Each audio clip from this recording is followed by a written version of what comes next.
बहुत शुक्रिया कि आप with in the short period of time आपने हमारी नोट्स पे इधर आए। आपका बहुत बहुत शुक्रिया।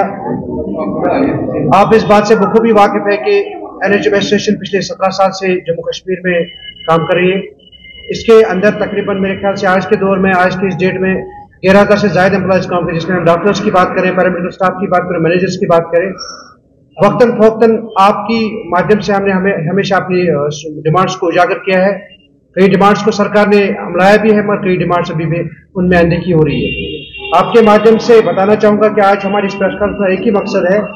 जो आप इस रिसेंटली हमारा जो असेंबली सेशन चल रहा है, जम्मू कश्मीर की जो असेंबली चल रहा है, आपने खुद भी देखा हो, खुद भी मॉनिटर किया होगा कि रिसेंटली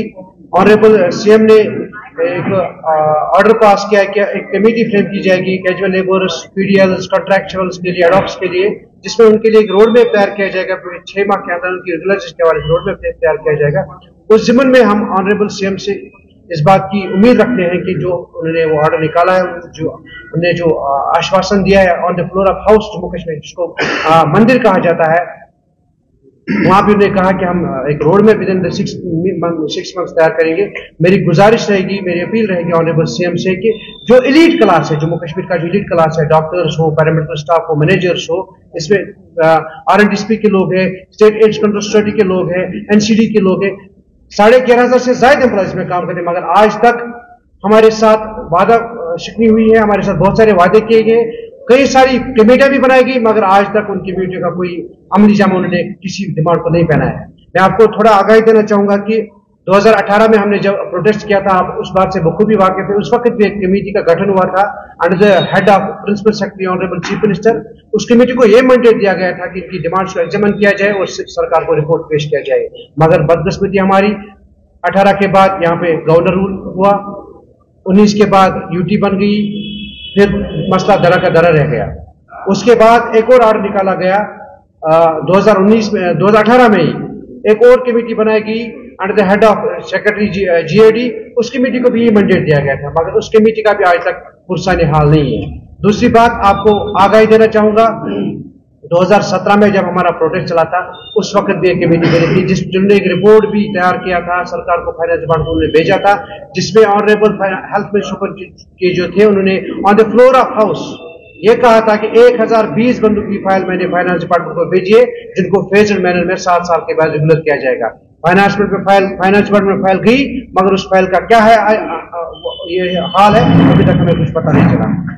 रिसेंटली ऑनरेबल मिनिस्टर जो हमारी है सकीना इदरीस, जो ने on the floor of house कहा कि NHM के कई सारे, मैं उन MLAs का धन्यवाद करूंगा, उन्होंने शुक्रिया अदा कर जिन्होंने हमारी बात को उस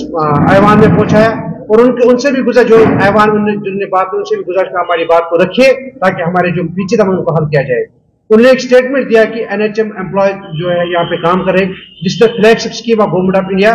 इनका जो भी मसला है वो गवर्नमेंट ऑफ इंडिया देखती है, मगर हम उनसे ये बात भी गौर कराना चाहेंगे कि 2015 में गवर्नमेंट ऑफ इंडिया ने कैटेगोरिक डायरेक्शन दी स्टेट को कि दिस स्टेट स्पेसिफिक इशू। अगर इनको कोई भी उनको कोई पॉलिसी बनानी है रेगुलराइजेशन के लिए, स्टेट को इख्तियार है वो बना सकता है। उसके बाद उस वक्त के जो सेक्रेटरी हालत थे, उन्होंने भी एक प्रपोजल बनाया था रेगुलराइजेशन के लिए, मगर 9 साल होने को आए, उसका भी कुछ पता नहीं। मैं मिनिस्टर साहबा को ये बात भी इससे भी आगाही देना चाहूंगा कि फंड्स उस वक्त भी सरकार ने हमें वादा किया, भारतीय सरकार ने, कि जो हमारा जो बजट है वो आपको कंटिन्यू मिलता जाएगा, मगर अगर आप चाहोगे आप इनके लिए पॉलिसी बना सकते हो। मगर अब पता नहीं सर, मैडम को शायद पूरी इस डिपार्टमेंट में पूरी जानकारी, इस फाइल की पूरी जानकारी, मैं उनसे गुजारिश करूंगा कि जो हमारी फाइल आपके डिपार्टमेंट, उसको एक्सप्लोर कीजिए, उसको खोलिए, उसको पढ़िए, उसको जांचिए, और उसके बाद हमारे मसाइल को देखिए ताकि इन मसाइल का हल किया जाए। साथ ही साथ हमारे कुछ एम्प्लॉयज आज तक मेरे ख्याल से इस सर्विस से 4 एम्प्लॉयज हमारे मुक्तोश हो चुके हैं, अपने खाली हाथ आए थे डिपार्टमेंट और खाली हाथ लेके गए। हमने उसका भी मुतालबा रखा कि जो आप एक रिटायरमेंट पॉलिसी बनाइए। हमारा एक कॉर्पस फंड होता है जो हम मुलाजमी काटते हैं, अपनी सैलरी में से काटते हैं मिनिमम अमाउंट, उसी से एक रिटायरमेंट बेनिफिट के लिए एक पॉलिसी बनाइए ताकि जो बंदा रिटायर हो जाए उसको ऑन द रिटायरमेंट कुछ पैसा मिल जाए। दूसरी बात आपको इससे भी आगाही देना चाहूंगा कि सैलरी रिविजन 2010 में हुआ है हमारा,